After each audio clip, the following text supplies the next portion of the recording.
Thank you. Regarding the coverage and the gap that Edge is experiencing in this area, this is not unique to Edge. All carriers have to design their systems to provide as much seamless coverage as they can, because it promotes the sensation that the consumer will be able to use the system wherever they go.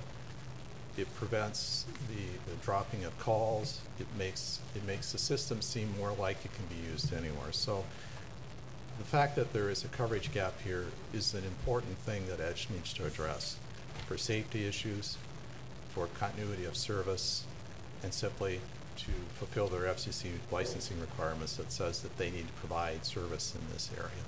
So we take the coverage gaps very importantly in our site design and in our plans to promote new sites in the area.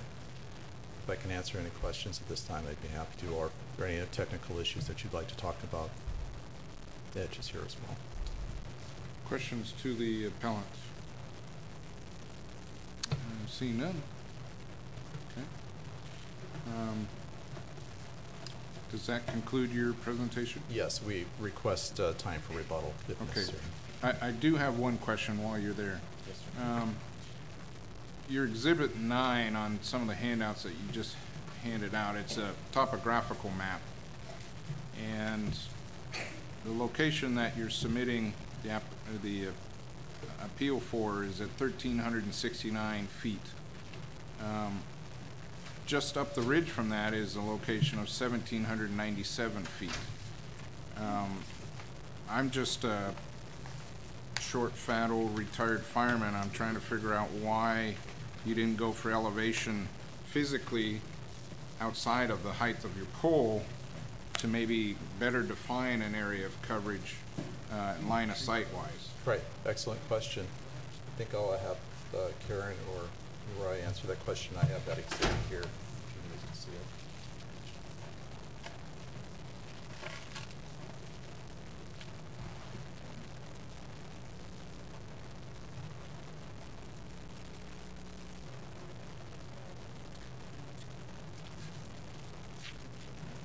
Yeah, right.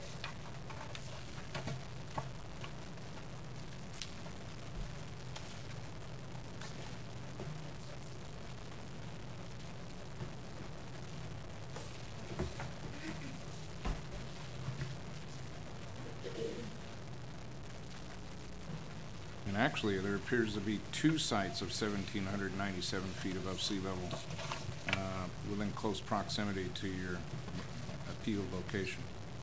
Correct. Roy, Willie Edge Wireless, and that corresponds. There's a matrix that shows the various alternates that were looked at, and on that you'll see the elevation. Those there's probably actually 1, 2, 3.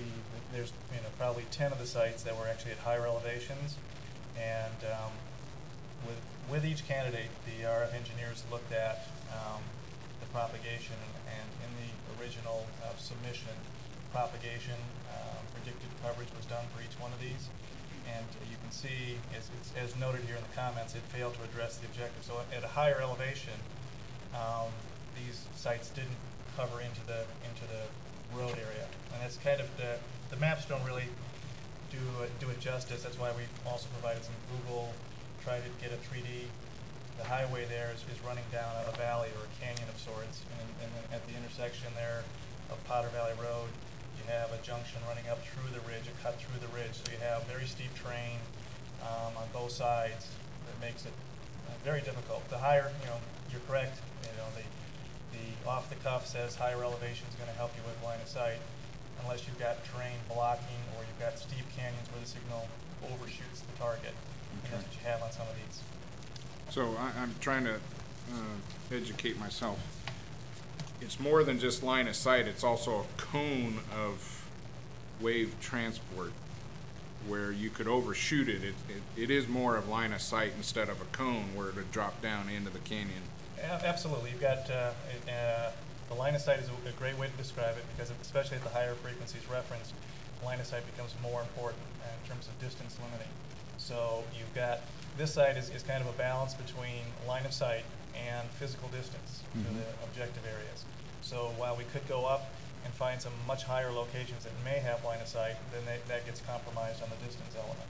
Okay. And it also potentially creates interference. So there's a few variables that get worked. Okay, thank you. Any other questions from the board? Okay. To the clerk, has there been any additional correspondence or telephone calls received on this? Okay. At this point, I'll go to public input. I would encourage anyone that wants to speak to this issue, fill out one of these colored cards, and as I call your name, please step forward to the podium, state your name for the record, and keep your comments to 3 minutes.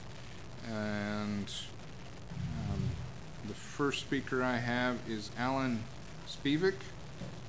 Spivak, sorry about that. Mr. Spivak, please step forward. So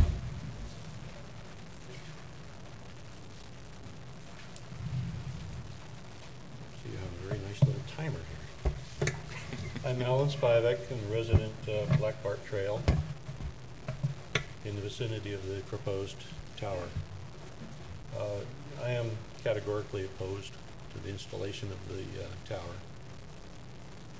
It's interesting to me that the property owners who elected to have this tower installed have never appeared at any of these hearings.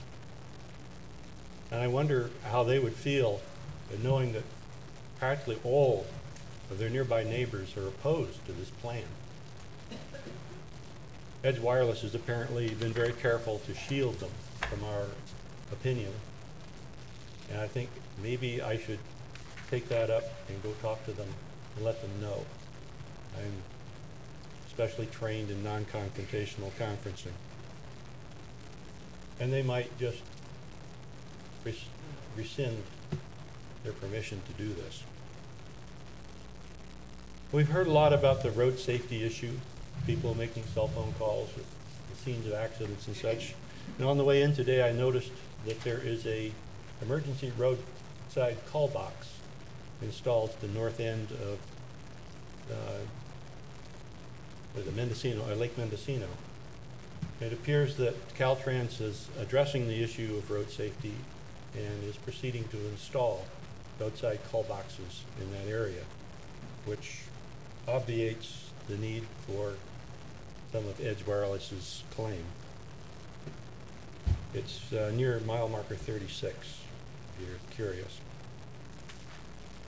There's mention of a stealth tower. And I look at the manner in which Edge Wireless approached this neighborhood very quietly, not interviewing into the neighbors to see how they felt before they did all this expensive research, to find out that they would not be welcome. They tried to sneak it in quietly, and fait accompli, too late. Can't do anything about it. Well, we watch our neighborhood closely, and so we're here. In the matter of the telephone poles, I mentioned in the planning board hearing, PG&E was invited. People wanted electric power at their house. Not necessarily so with cell phones. This is being imposed on us. And that wraps up. Are there any questions? Do you have? Wraps up my presentation. Thank you. You're welcome. Next speaker, Jenny Shackman, who will be followed by Sharon Norton. Good afternoon. Thanks for giving me a chance to speak. I think this is the third time I've spoke about it. I'll be brief. At the last session that we